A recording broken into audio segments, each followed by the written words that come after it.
We've talked a bit about the design feasibility meeting and the in-home consultation. So the next step would be for us to normally come out to your home and measure your space. During the coronavirus crisis, we are offering two options for measuring services, and actually these options are always available. Again, nothing that we are doing here is, we're not reinventing the wheel, nothing is changing. We're just making this offering more available to everyone. Our two options that we offer for measuring services are in-person or remote. And how we do this, the first one, in person, obviously we can't do that when we're in a shelter-in-place scenario. So that one is off the table in the time that I am filming this. But let's say you're tuning in later and you'd like us to come into the home, but you're still concerned about the coronavirus and coming into too close of contact. So the way that we handle this is we would come into your home as we normally would. We can set up a time to do this when you're not home if you prefer, and that allows us to prevent close contact. You're welcome to open all the windows for maximum ventilation. We do not touch anything in your home unless it's absolutely necessary. That is always our approach. We do bring a bottle of witch hazel, which is a non-toxic disinfectant, and we use this to disinfect anything we do need to touch.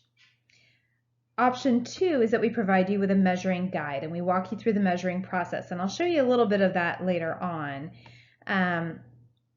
so that you can get an idea of exactly what you'd be looking at. An important note that I'll cover a little more later too is that measuring for design purposes is not the same as measuring for construction. If you choose to take the dimensions, which is truly our only option at this point, we're not going to leave you stranded with no reference on how to do this. Measuring an interior is not as simple as taking overall dimensions, and you'll need to know how to draw this correctly. So we provide a measuring guide, and that guide has a checklist, it has example drawings, it has little notes as to where you're supposed to provide certain dimensions. You are not alone. We are available to walk you through this process, and we make ourselves available at a designated time to walk you through this checklist and answer any questions. Lastly, it's important to note that we do have safeguards in place for human error. We note on all of our drawings that the contractor shall verify measurements and notify the designer if there are any discrepancies.